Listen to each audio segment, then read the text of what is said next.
महाराष्ट्रातील उद्योग इतर राज्यांमध्ये जाण्याचा सिलसिला थांबत नाहीये आणि हे उद्योग कोणाच्या अनस्थेमुळे कोणाच्या ढिसाळपणामुळे इतर राज्यांमध्ये जात आहेत याबद्दल दोन्ही बाजूंकडून आरोप आणि प्रत्यारोप देखील सुरू आहेत. हे होत असताना काही नवे उद्योग महाराष्ट्रामध्ये आम्ही आणल्याचा दावा विद्यमान सरकारकडून करण्यात येतोय. मात्र या दाव्याला छेद देणारी माहिती राष्ट्रवादी काँग्रेसच्या खासदार सुप्रिया सुळे यांच्याकडे असल्याचा त्यांचा दावा आहे. आपण थेट त्यांच्याशी बोलूयात. ताई, जे काही सांगण्यात येतं या सरकारकडून किंवा जी यादी समोर ठेवण्यात आली आहे तर त्याबद्दल तुमच्याकडे काय माहिती आहे? माझ्याकडे माहिती असं काही नाही. मी फॅक्च्युअल ज्या गोष्टी आहेत त्या आपलं सांगू इच्छिते. एक तर गोष्टीचं दुःख मला वाटतं, कारण का आवर्जून मला गेल्या अनेक दिवसात महाराष्ट्रात जे चाललं आहे हे खूप दुर्दैवी आहे. आणि कोऑपरेटिव्ह फेडरलिझम ज्याचा उल्लेख पार्लमेंटमध्ये आम्ही सत्तेत असताना करायचो किंवा कैलासवासी अरुण जेटलीजी आवर्जून सांगायचे की केंद्र सरकार आणि राज्य सरकार यांनी एकत्र काम केलं पाहिजे. आणि आपल्या संविधानातही ते लिहिलेलं आहे आणि सातत्याने कोऑपरेटिव्ह फेडरलिझम त्याला इंग्रजीमध्ये म्हणतात. GSTचं जेव्हा बिल आलं त्याच्यात अनेक वेळा उलटसुलट चर्चा झाली, राज्यांमध्ये मतभेद झाले, तेव्हा केंद्र सरकार अर्थातच सगळ्यात मोठं बजेट, पण राज्यांना त्यांनी समजून घेऊन आपण सगळ्यांनी एकत्र या देशाची बांधणी केली पाहिजे असा त्याच्या मागचा तो विचार आहे. आणि असं केलेलं असताना अनेक वेळा गेल्या काही दिवसामध्ये मी टेलिव्हिजन माध्यमातून सत्तेत असलेल्या लोकांची स्टेटमेंट्स ऐकते की आधीच्या सरकारमध्ये एक तर आपण गोष्ट लक्षात आणली पाहिजे की गेल्या 7 वर्षाच्या सरकारमध्ये जे 2 लोक आज सत्तेमध्ये आहेत ते जे वारंवार वार करतायत ते दोघंही त्या म्हणजे भारतीय जनता पक्ष आणि शिवसेनेच्या सरकारमध्ये 5 वर्ष होते 14 पासून. त्याच्यानंतर 19 मध्ये महाविकास आघाडीचं सरकार होतं, त्याच्यातही ते दोघंही मंत्री होते. आणि आता नवीन मंत्री म्हणजे तिसऱ्यांदा ते मंत्री झालेत वेगळ्या विचाराच्या वेगळ्या ग्रुप्समध्ये. त्यामुळे या परिस्थितीत त्यांची पण ओनरशिप आहे ना. तुम्ही तेव्हा त्याच सरकारचे अविभाज्य भाग होता आणि आता तुम्ही जी मतं मांडताय ती तेव्हा का नाही मांडली? मग जे काही उद्योगांची यादी जी दिली जाते समोर की बाबा ही आम्ही आणले, उत्तर देते की सिनार मास पल्प आणि पेपर्स, एशिया पल्पचा जो इन्व्हेस्टमेंट ते म्हणतायत त्यांनी आणलेली आहे त्याचा स्टॅटस आहे. तुम्ही बघू शकता की ह्याच्यात सिनार मासला लँड ॲलोकेशन कधी झालेलं आहे. त्यांनी जमीन ऑलरेडी घेतलेली आहे. सिनार मासचं प्रोजेक्ट अनेक महिन्यांपूर्वीच हे खरं तर आलेलं आहे. त्याच्यामुळे सिनार मासची इन्व्हेस्टमेंट ह्याच्या बद्दल मी तुम्हाला पूर्ण माहिती देऊ शकते, कारण का त्या लोकांना गेले 30 वर्ष मी स्वतः ओळखते.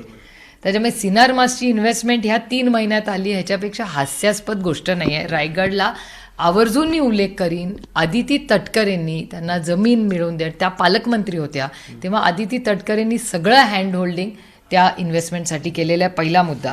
दुसरा, त्यांनी आणखीन एक हास्यास्पद केलं की वरुण बेव्हरेजेस, आता हे सुपे अहमदनगरला, योगायोगाने निलेश लंकेश तिथे MLA आहेत, त्याचं पण लँड ॲलोकेशन झालं आणि त्याची कागदपत्र आहे ते बघा. वरुण बेव्हरेजेस आता जर कधी आहे जमीन वाटप कधी झालेलं आहे? Month of the year June 20, 822 कोटीचं इन्व्हेस्टमेंट, 450 लोक, स्टॅटस लँड अलॉट. हे बघा तुम्ही स्वतः जून महिन्यामध्ये झालेलं बघा. जून, हे बघा ना इथेच आहे लिहिलेलं आहे जून 20 वरुणचं. त्याच्यानंतर त्यांनी महाराष्ट्र सिमलेसच्या बद्दल बोललेले आहेत. त्यांनी मेगा प्रिप्स नावाचं रायगडला केलेलं आहे. विठ्ठल कॉर्पोरेशन माढा तालुका, आता ही जुनी कंपनी आहे. महाराष्ट्र सिमलेस रायगड हे जिंदलांचं एक्सपॅन्शन आहे. म्हणजे ही सगळी जी लिस्ट काल त्यांनी वाचून दाखवली ती मला हसू येत होतं ते ऐकताना की तुम्ही क्रेडिट घ्या, आले याचा मला आनंद आहे, पण ती आम्ही आणली हे फॅक्च्युअल डॉक्युमेंट्स दाखवत आहेत की कधी आल्या. आणि मला असं वाटतं इन्व्हेस्टमेंट आणणं ही आमची नैतिक जबाबदारी आहे. त्याच्यामुळे कर्तव्याचं आहे, त्याच्यामुळे त्याच्यात कौतुक आहे एक. आणि दुसरा मुद्दा सगळ्यांनी एक लक्षात घेतला पाहिजे, कालची जी मीटिंग झाली ती काही प्रोजेक्ट अप्रुव्हलची मीटिंग नव्हती, इन्सेंटिव्हची एक मीटिंग असते. म्हणजे एक हाय पॉवर कमिटी असते ती प्रोजेक्ट्स अप्रूव्ह करते. त्याच्यानंतर माननीय मुख्यमंत्र्यांच्या अध्यक्षतेखाली एक फक्त इन्सेंटिव्ह किंवा इन्सेंटिव्ह रिव्ह्यूज अशी कमिटी असते. ती इन्सेंटिव्ह रिव्ह्यूची मीटिंग होती काल. ही प्रोजेक्ट क्लॅरिफिकेशनची हाय पॉवर्ड कमिटी नव्हती.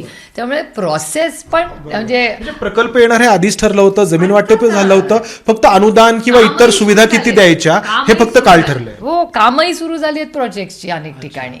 आणि त्याच्यामुळे तुतू मेमे करण्यापेक्षा जास्ती प्रकल्प कसे येतील. आणि माझी माननीय मुख्यमंत्र्यांना विनंती राहील की अशा वेळेस तुम्ही एक ऑल पार्टी मीटिंग बोलवा. हा राज्याचा विषय, हा वैयक्तिक कोणाचा विषय नाहीये. 4-5 एवढे मोठे प्रोजेक्ट दुसऱ्या राज्यात जायचं दुःख मला नाही, कारण का शेवटी ते देशात राहत याचा आनंद आहे. पण महाराष्ट्रात ऑन मेरिट ज्या गोष्टी मिळालेल्या आहेत, त्या मेरिट असं काय होतंय की मेरिटवर पास झालेल्या मुलाची तुम्ही सीट काढून घेताय आणि दुसऱ्या मुला किंवा मुलीला देताय. हा अन्याय नाही का कशामुळे होतं हे? आता ह्याचं उत्तर माननीय मुख्यमंत्र्यांनीच दिलं पाहिजे. आणि अनेक वेळा त्यांच्या उत्तरांमध्ये तफावत आहे. इंडस्ट्री मिनिस्टर कॉन्ट्रडिक्टिंग स्टेटमेंट्स करतात. तुमच्या सगळ्या चॅनल्सवर मी त्यांची कॉन्ट्रडिक्टिंग स्टेटमेंट दिलेत. माननीय मुख्यमंत्री कॉन्ट्रडिक्शन्स करतात आणि सारखं तो लॉलीपॉप की पुढच्या वेळेस ह्याच्यावर मोठा प्रकल्प होईल. माझं म्हणणं आहे तोही येऊ दे आणि हाही येऊ दे. सारखे कसे काय प्रोजेक्ट जातात? ह्याचा अर्थ काहीतरी अदृश्य शक्ती ह्याच्या मागे ती कोण आहे काय हे ना माहिती. पण ही ताई म्हणजे मला माहिती नाही. उघडपणे मी कसा आरोप करणार? I have no evidence. मी नेहमी डेटा बेस्ड आणि एव्हिडन्स बेस्ड बोलते. मी कधीही कुणावरही कुठला उगाच मला वाटतं म्हणून आरोप करत नाही. जे बोलावं स्वतःची क्रेडिबिलिटी ॲट स्टेक असते. त्याच्यामुळे डॉक्युमेंट असल्याशिवाय कुणावरही काही बोलू नये असं माझं वैयक्तिक मत आहे. हे सगळं होत असताना आता मिहान आपला नागपूरचा जो प्रकल्प आहे, तर तिथून सॅफ्रॅन कंपनी देखील हैदराबादला शिफ्ट होते आहे. त्याच्यावरून पुन्हा आरोप प्रत्यारोप होत आहेत की हे नक्की कोणामुळे झालं? महाविकास आघाडीमुळे झालं असं विद्यमान सरकारमधले मंत्री किंवा नेते म्हणत आहेत. अहो, विद्यमान सरकारमधले मंत्री महाविकास आघाडीत होते ना, तेव्हा काय झोपले होते काय? तेव्हा तुम्ही व्यवस्थित सगळ्या फोटोमध्ये कार्यक्रमात दिसत होता. मग तेव्हा नाही सुचलं तुम्हाला हे जाताना? त्यामुळे सगळे जे आरोप आहेत ते हास्यास्पद आहेत. आणि मला असं वाटतं या सरकारने थोड्या गोष्टी सिरियसली घेणं गरजेचं आहे. म्हणजे कालच मी बघितलं एक मंत्री त्या 50 खोक्यांच्या वर पण जस्टिफिकेशन करत होते. कुठल्या तरी एका तुमच्याच कदाचित चॅनलवर सकाळी मी पाहिलं असेल. ते म्हणले आम्ही आपले पैसे घेऊ का? आणि त्याच्यावर प्रश्नचिन्ह, म्हणजे हो का नाही? ते कन्फर्म नाही घेतले असं कोणीच ठासून म्हणत नाही. एक बच्चू कडूच फक्त म्हणाले. आपण ताई उद्योगांच्या बद्दल येऊयात पुन्हा त्याच्यावरती. तुम्ही म्हटलात की मुख्यमंत्र्यांनी सर्वपक्षीय बैठक याबाबत बोलवायला हवी, कारण विषय खूप गंभीर आहे. फक्त आरोप प्रत्यारोप राजकीय याच्या पलीकडचा आहे. कारण खूप सगळे प्रकल्प गेल्या काही दिवसांमध्ये आपण बघतो की महाराष्ट्रातून बाहेर जात आहे. तर तुम्ही आवाहन करतात मुख्यमंत्र्यांना की नाही सर्वपक्षीय बैठक? मी विनम्रपणे विनंती करते महाराष्ट्राच्या माननीय मुख्यमंत्र्यांना की तुम्ही एक ऑल पार्टी मीटिंग बोलवा. हा राज्याचा विषय आणि विरोधक हा शत्रू नसतो. सगळ्यांनी एकत्र येऊन महाराष्ट्रासाठी आपण एकत्र राहिलं पाहिजे. आणि महत्वाची गोष्ट की इन्व्हेस्टमेंट तर गेलीच, त्याच्याबरोबर नोकऱ्या पण गेल्या. पण एक गोष्ट आपण लक्षात ठेवली पाहिजे, आता जीएसटी हा प्रत्येक राज्याच्या ज्या इन्व्हेस्टमेंट्स येतील, ह्या प्रोडक्शन्स होईल, त्याच्यातून जीएसटी मिळेल. त्याचा अर्धा पैसा हा केंद्रात जाईल आणि अर्धा त्या राज्यात राहील. आणि हा अर्धा जो पैसा आहे हा कशासाठी आहे? शिक्षण, आरोग्य, राज्य चालवण्यासाठी जे सोशल सेक्टर्सचे प्रोग्राम्स असतात त्याच्यासाठी हा जीएसटीचा निधी. म्हणजे महाराष्ट्राच्या नोकऱ्या पण गेल्या, मोठी इन्व्हेस्टमेंट पण गेली आणि जीएसटी पण कमी झाला महाराष्ट्राचा. ताई तुम्ही हे सगळं जे आहे ते फॅक्टच्या माध्यमातून बोलत आहात, पण आरोप असाही होतो की महाविकास आघाडीमध्ये काहीतरी नेत्यांना मंत्र्यांना हवं होतं, टक्केवारी हवी होती किंवा काहीतरी त्यांच्याकडून तोडपाणी होत होतं आणि म्हणून या कंपन्या महाराष्ट्र सोडून इतर राज्यांमध्ये जात आहेत, असा आरोप समोरच्या बाजूकडून होतोय. दोनच प्रश्न मला आरोप करणाऱ्यांना विचारायचे की त्या काळात तुम्हीही मंत्री होता, मग तेव्हा तुम्ही का नाही बोलला? हा माझा त्यांना पहिला प्रश्न आहे. की मग तुम्ही त्याचे माफीचे साक्षीदार का नाही झाला? जर चुकीचं होतं तर तेव्हा का नाही बोलला? आता का 50 खोके घेतल्यावर बोलता? हा मला त्यांना पहिला प्रश्न आहे. दुसरं एव्हिडन्स बेस. तुम्ही राज्याचं नाव एक तर खराब करता असं बोलून इन्व्हेस्टमेंट पुढच्या वेळेस या राज्यात कोणी करणार नाही, कारण का हेच स्वतः मंत्री असून आपल्याच राज्याची बदनामी करतायत. त्याच्यामुळे दुर्दैव ह्याच्यात ते स्वतःचं नुकसान नुसतं करत नाही, राज्यालाचं नुकसान करतायत, राज्याचं रेप्युटेशन खराब करतायत. आणि एव्हिडन्स बेस्ड काय? कशावरनं? प्रूफ आहे का तुमच्याकडे काही? ताई महाराष्ट्र उद्योगामध्ये अग्रेसर राहिला आहे, आपण गेली अनेक वर्ष सातत्याने सांगत आलेलो आहोत आणि त्याला आधार पण आहे, सगळ्या कंपन्या, डेटा आहे सगळा. पण हे जे काही घडतंय तर हे कुठपर्यंत जाईल असं तुम्हाला वाटतंय? कारण आरोप प्रत्यारोपांमध्येच आपण अडकून पडतो आहोत. ठोस असं काही होतंय असं काही दिसत नाही. आणि खास करून गेल्या काही दिवसांमध्ये हे खूप मोठ्या प्रमाणात आपल्याला जाणवतंय. गेल्या महिन्याभरातच 2 महिन्यातच हे नवीन ट्रेंड सुरू झाला. असं महाराष्ट्रात कधी नव्हतं. महाराष्ट्रात कुठलाही प्रोजेक्ट जर येणार असेल तर विरोधी पक्ष नेते काही सूचना द्यायची, त्याची अंमलबजावणी सूचना. म्हणून तर मी सांगते की इधर तुम्ही स्पेशल सेशन बोलवा असेंब्लीचं, ह्याच्यावर चर्चा करा. 2 विषय घेऊन माननीय मुख्यमंत्र्यांनी तातडीने असेंब्ली बोलावी. एक तर ओला दुष्काळ, शेतकऱ्यांच्या अडचणी, आणि दुसरा हे इन्व्हेस्टमेंटच्या जागा. याच्या आधी असं झालंय की राज्यामध्ये वेगळ्या पक्षाचं सरकार आहे, केंद्रामध्ये वेगळ्या पक्षाचं सरकार आहे, तर त्यावेळी असं काही झालं का? मला असं वाटत नाही. असं ज्याला मी कोऑपरेटिव्ह फेडरलिझम म्हणतो, ते आम्ही केंद्रात जेव्हा डिबेट्स करतो, दिल्लीत चर्चा करतो, तेव्हा राज्याराज्यांमध्ये द्वेष हा कधीच नव्हता, कधीच नसतो. उलट आम्ही सक्सेस स्टोरी शेअर करतो एकामेकाच्या, की एखादी गोष्ट महाराष्ट्रात चांगली झाली तर त्याची अंमलबजावणी दुसऱ्यांनी करावी. अशा किती वेळा आम्ही करतो. आरोप असाही होतोय की महाविकास आघाडी सरकारच्या काळामध्ये निर्णय तातडीने होत नव्हते, वेळेवरती होत नव्हते, आणि त्यामुळं या सगळ्या कंपन्यांनी इतर राज्यांचा रस्ता धरला. पण आरोप कोण करतंय? आणि let data speak for itself ना.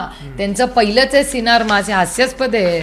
सिनार मास, वरुण, आता Varun beverages, Sun Agro industries, Maharashtra seamless, solar industries, Katol. काय आहे पोझिशन त्याची? प्लीज चेक करा तुम्ही काटोलला काय ग्राउंड रियालिटी चेक करा ना. हे ग्रासिम, मेगा प्रिप्स, ही नावं कालच माननीय मुख्यमंत्र्यांनी क्लिअर केली. इन्सेंटिव्ह फक्त क्लिअर केले. हे प्रोजेक्ट्स ऑलरेडी लँड ॲक्विजिशन झालेलं आहे, अनेक ठिकाणी कामही सुरू झालेली आहेत. त्याच्यामुळे हे हास्यास्पद आहे. आणि इन्व्हेस्टमेंट तेव्हा आली नाही. पुन्हा जे प्रकल्प गेले इतर राज्यांमध्ये, आता सॅफ्रॅन असेल किंवा एअरबसचं गेले ना, हे कुणामुळे गेले ह्याचा डेटा आपण त्यांचेच आत्ताचेच महाराष्ट्राचे तत्कालीन इंडस्ट्री मिनिस्टर तुमच्याच चॅनलवर मी पाहिले, म्हणले होते की बोईंगचा प्रोजेक्ट येणार आहे, टाटाचा हा. मग त्याचं काय झालं? ते स्वतःच तुमच्याच कट्ट्यावर म्हणले होते की या राज्यात हे येणार आहेत. माननीय मुख्यमंत्र्यांचं मी स्वतः भाषण ऐकलेलं आहे. असेंब्लीच्या फ्लोअर ऑफ द हाऊसवर व्हिडिओकॉनबद्दल ते बोललेले आहेत. Floor of the house. मग तुम्ही असेंब्लीमध्ये खोटं बोलता, कट्ट्यावर खोटं बोलता, का आज खोटं बोलताय? काय म्हणजे त्यात सगळ्याच गोष्टी खऱ्या असू शकत नाहीत ना. आणि ऑन रेकॉर्ड आहे, मी कुठलीही गोष्ट काल्पनिक नाही, विरोधक म्हणून म्हणत नाही. कारण का मला महाराष्ट्राबद्दल आस्था आहे, प्रेम आहे. या राज्यात खूप कष्ट करून आई वडील मुलांना शिकवतात की त्यांना काहीतरी स्वाभिमानाने जगायला संधी मिळावी. त्याच्यासाठी आम्ही हा लढा लढतोय. त्याच्यामागे आम्हाला काय दुसरा इंटरेस्ट असू शकतो मला सांगा. धन्यवाद ताई. तर मुळामध्ये काल मुख्यमंत्र्यांनी जो दावा केला, तर ते उद्योग आधीच महाविकास आघाडीच्या सरकारमध्ये राज्यामध्ये येणं नक्की झालं होतं, त्यासाठी जागाही अलॉट झाल्या होत्या, वितरित झाल्या होत्या, असा दावा या माहितीच्या आधारे सुप्रिया सुळे करतायत. आणि दुसरी महत्त्वाची गोष्ट म्हणजे हे जे काही सुरू आहे महाराष्ट्रामध्ये हे अतिशय गंभीर आहे. त्यामुळं मुख्यमंत्र्यांनी सर्वपक्षीय बैठक बोलवावी, एवढंच नाही तर एक विशेष अधिवेशन देखील बोलवावं, अशी मागणी सुप्रिया सुळे करतायत. कॅमेरामन अमोल गवाळेसह मंदार गुंजारी, एबीपी माझा, पुणे. एबीपी माझा, उघडा डोळे बघा नीट.